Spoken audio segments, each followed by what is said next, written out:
Welcome back to Nick Lenz's Comic Corner Classics as Non-Classic. This is episode number 689 and Doubleshot number 593. Two Marvel books. First up, it's Captain America, Home of the Brave. No volume number of this one. This is the first of two trades collecting Mark Waid's third run for this book. I say third run because that's technically what this is. I'm sure a lot of people are like, did Mark Waid write Captain America for him? I hear like, yeah, awesome, Mark Waid. Like, this is the first time we got Captain America. No, that's actually a big fat lie. Not the first time he's written Captain America. He had two runs in the 90s. Like, he did the last couple years of the book, just before its controversial relaunch in 1996 when it was part of Heroes Reborn. And then he was brought back on as the writer of the book, where he stayed in the book for 2 years, left, and then hand the book off to the awesome Dan Jurgens, who did the last couple years of the book. Yep. As for this is by far his third run and his shortest run. I was so surprised to see how short this run was. Do you know how short this run was? This one was 10 issues. I have never seen a run this short for an acclaimed writer like Mark Waid, a guy who's humongously popular, a guy who stays in the book for a good few years before he finally leaves.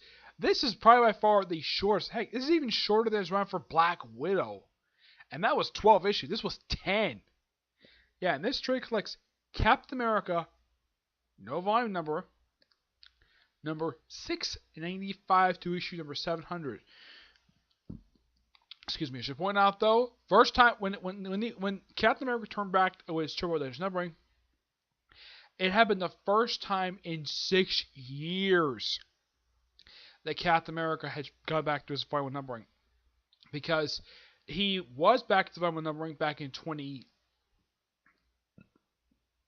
think it was 2011, where it had the start of at least several relaunches of the character. Relaunched the book. Launched in 2011, 2012. It was launched again in 2015, twice, mind you. And then was relaunched, and finally it returned to its nostalgic numbering. Yeah, it had been a good 6 years. The last several days number that Captain America published was 619. And this was way back in 2011. And do you know who was the writer of the book back then? Ed Brubaker. And this was during his last year on the book. Yeah, he had left in 2012 after writing this character for 7 years. Quite possibly by far one of the I think this is by far the second longest era of Captain America. Second longest writer who actually in this book for this long period of time. Because the longest writer before him was Mark Guggenheim. He was in the book for 16 years. The only other writer I could think of who worked at Marvel or seen the book for almost that long was Chris Claremont. And his run lasted for 16 years as well in that book. And he put out almost 200 issues. Kind of the same thing with Mark Guggenheim. He put out almost that much as well. And the guy before this was Nick Spencer. Spencer was on the book for 2 years. Yep. The previous writer who Mark Waid took over for had only been in the book for 2 years. In the case of right before him, he was on the book for a little over 2 years. I'd say about 2.5 years at most.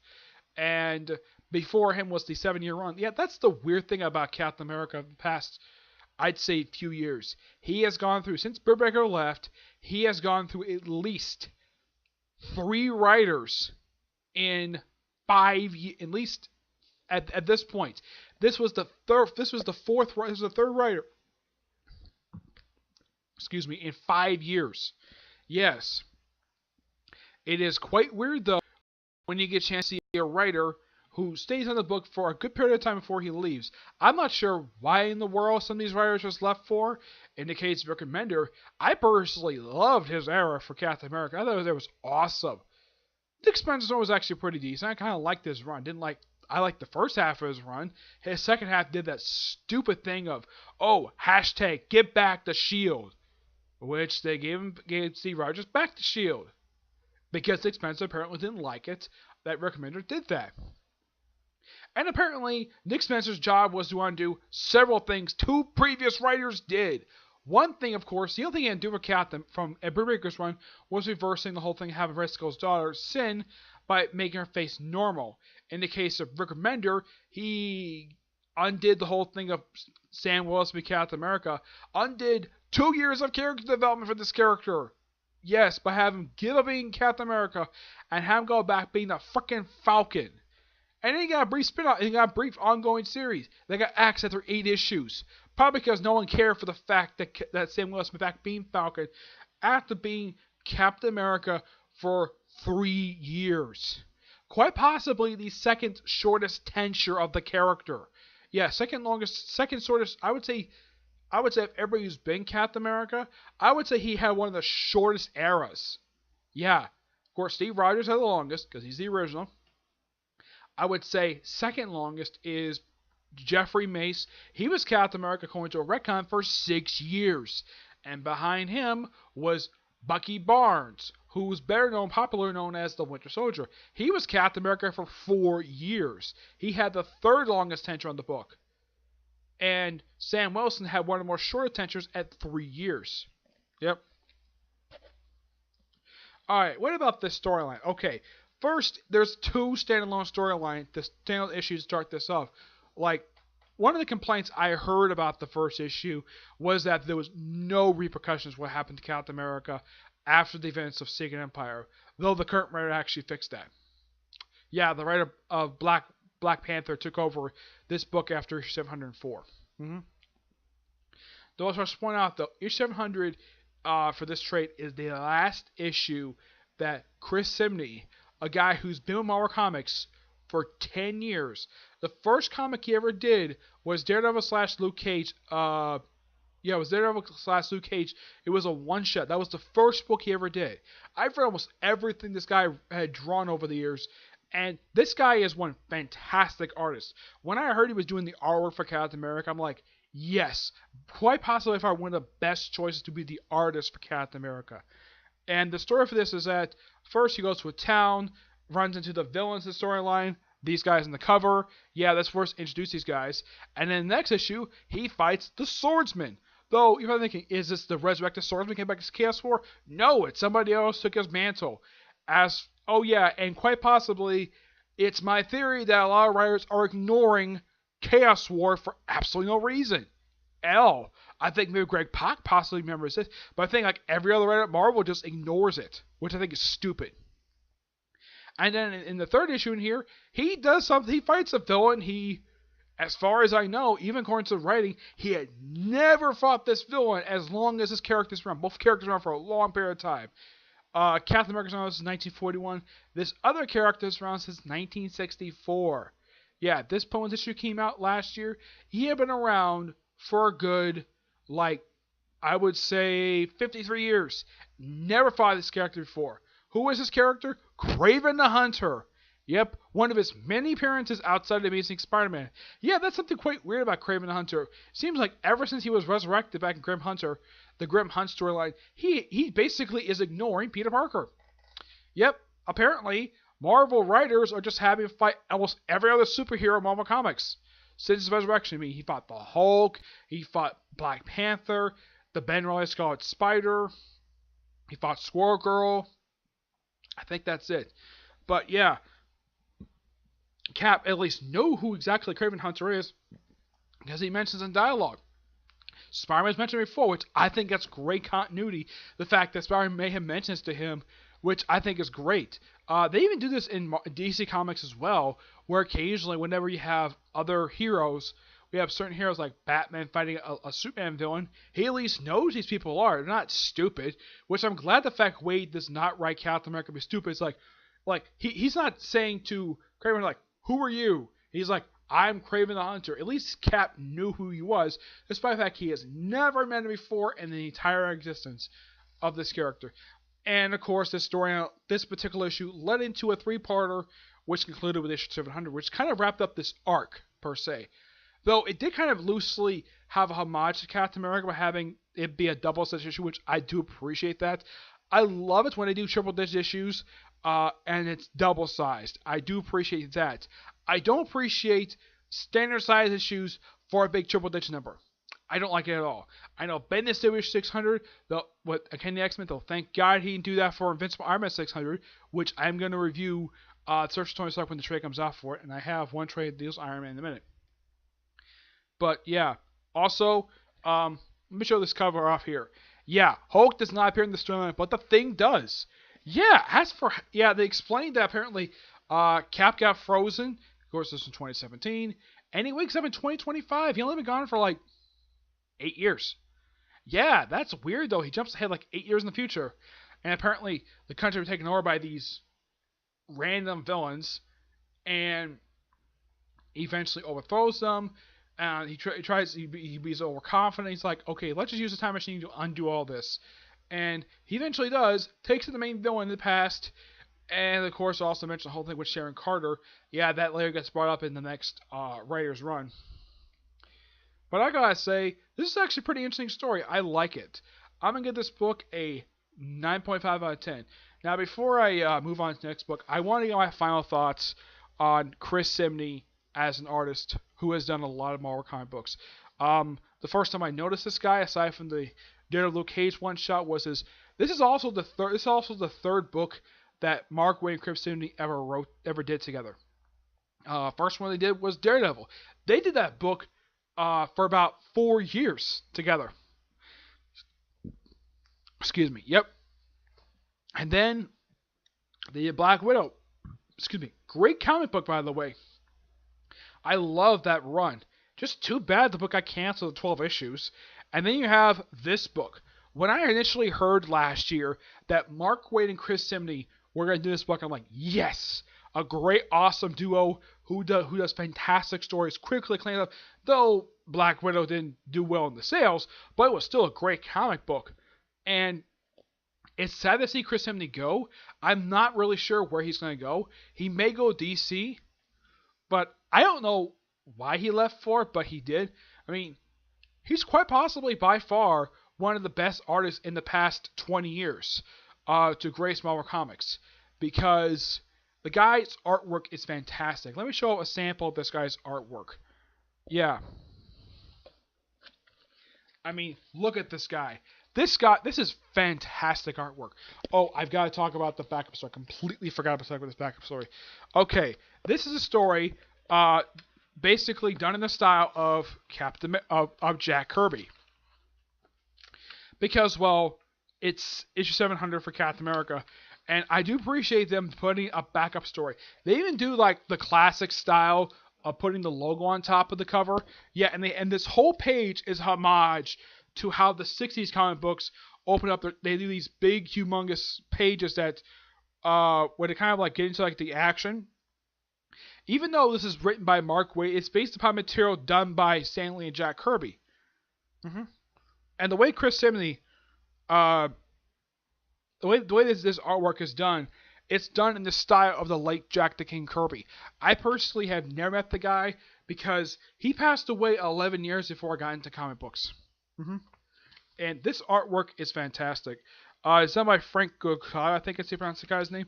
But this is done in the classic Kirby style. Heck, look at Red Skull. That is classic Kirby right there. Yeah. So yeah, I give this backup story a 10 out of 10 because it's just purely fantastic story. And, oh, my friend Edgar would love seeing this cover. It's a variant cover of 695, and it's a homage to Tales of Suspense number 39. Yeah, you have Cap put in his outfit, and bam, there it is on the cover. Yeah, I mean, this is by far a really fantastic cover. It's great the fact you gotta have Captain America this too. Oh, the guy who did this cover. This is an Alex Ross cover. I'm sure my friend Edgar, when he gets a chance to review this particular era, I'm sure he would probably use this image because I know he's a huge Iron Man fan, and this cover is a homage to Tales of Suspense 39, which is the first appearance of Iron Man. Which, by the way, Lee actually wrote that issue with his brother Larry Lieber. Kirby did create that character too. He had like 4 creators, even Don Hick. That's something quite weird about Iron Man. He's got 4 people who are credited to create him. Because almost every other character created by Marvel Comics who first showed up in the 60s generally has had at least 2 people credited for creating him. Iron Man's got 4. Alright? Next up, it is Invincible Iron Heart Volume 2 Choices. Collecting Iron Man, This Iron Man, I think this is volume. I think this is volume 7. I think it's 8. Yeah, I think it's 8 because, well, 5 was the first volume of Iron Man. 6 was, of course, well, Iron Man volume 5. 7 is the previous volume for this one. I'd say, yeah, this is volume 8, issues 6 to 11. Also, after the storyline, they go back to triple digit numbering. Though, in this story, in these issues, she fights 2 Spider-Man villains. 2 villains of whom that I don't think anybody's seen in years. I'm like, okay, Bendis, so you dug up 2 C-list villains that apparently no one has seen in 20 years? Yeah, who does he dig up? Why, Will-O-the-Wisp and Lady Dr. Octopus. Not kidding about that, he did. I have no idea why in the world he had her fight these people, because the only villains she had fought before this were tech ninjas. Also, he brought back a character he created. Lucia Bombardis. Always great to see this woman. I love this character. I kind of wish she would show up a little bit more. Yeah, she first showed up in the miniseries Secret War, which was done by Ryan Bendis. And yes, that was the same miniseries that Daisy Johnson first showed up in. Yep. And look, here's Will-O-the-Wisp. Yeah, when was the last time anybody saw this character? And he's a Spider-Man villain. It's something though that, okay, she fights 2 Spider-Man villains and a Marvel Universe villain in these issues. It's so hilarious. Let's see if I can find her here. The Lady Dr. Octopus. There's also this stupid flashback of her telling Teacher that she really went to the match and kept telling no. And look, here is the female Dr. Octopus, aka Carolyn Trainer, who's the daughter of the scientist Dr. Trainer, who during the Clone Saga, yeah, her father was basically involved with the whole thing of test results to basically figure out if Ben Reilly was a clone or a real thing. Yeah, it's something though, he dug up this villain. Yep. And of course, leads to, well, Riri taking over, fighting Bombardus, take over the country, declare herself the ruler, the Queen of Latveria, and she eventually forces basically S.H.I.E.L.D. to give international aid as sort of blackmail, because, well, the country's been chaos since Doc Doom abandoned it. Yep. Oh yeah, and there's even a flashback in here which I thought was really nice. Apparently loosely ties into an event that Bendis did. Yes, an event called Secret Invasion, when the Skrulls invaded the planet. Yep, apparently that's when she first met Iron Man when she was 6. I kind of get the passage of time. So apparently Bendis is acknowledging the fact that it had been like 9 years. Because at the time these issues came out, it had been like 9 years since events of Secret Invasion. And apparently it's been 9 years in the Marvel Universe. I'm like, that's weird. Yeah, that or something else. It's really bizarre. And of course, the thing ends with Tony being discovered that he's gone missing. Yep. I gotta say, these issues are really good. And I agree with Edgar on this one. Even he agrees this is probably one of the dumbest things about this run, is that she fights no Iron Man villains at all. I mean, yeah, she fought some tech villains that Iron Man fought in the previous volume, but as for actual legit Iron Man villains, she doesn't fight anybody. She fights a group of tech ninjas who were new villains anyways, and a couple Spider-Man villains and a Marvel Universe villain. So why does she fight any Iron Man villains? Yeah, that's one of the dumbest things about this era, is that she's fighting any Iron Man villains. But the storyline here is really good. Besides the artwork in here, aside this writing done by Brian Michael Bendis, it's done by Sofa Caselli, who accesses all the issues with these following artists in these issues: Kate Mikaze and Taka Kasama in issue 11, and also, of course, Katsumashima, who also has issue 11. The color artists are Marta Garcia and Israel Sava, who does issues 9 and 10. So, what do I give this book? I give this book a 9.5 out of 10. It's really good. Really enjoyable to see a couple of Spider-Man villains I recognize, especially on reading this again. It's great, but I kind of wish she fought some Iron Man villains. I mean, was there a ban on Iron Man villains? Because it's one thing that people criticize Bendis' run for, is the fact that he, with the exception of the opening story arc where he fights Madam Mask, there are no Iron Man villains this entire run. Though there is some Iron Man villains who pop up in Infamous Iron Man, and of course in the infamous Iron Man pages of issues 93, 593 to 600, which Search for Tony Stark, which that's the third volume of this trade series. Or I think it might be a standalone one, but anyways. Yeah, so that's going to be it for this particular episode. Stay tuned for the next episode when I get a chance to do it. Where I'm going to talk about X-Men books. Yep, back doing X-Men books. With a bunch of new X-Men stuff, and it's going to be done for the next, I'd say, 4 or 5 episodes. I'm going to talk about a bunch of X-Men books. But if I have my opinions about those, in the next episode, okay? Which will be episode number 690 and Doubleshot number 594, right? But to see you there. Bye.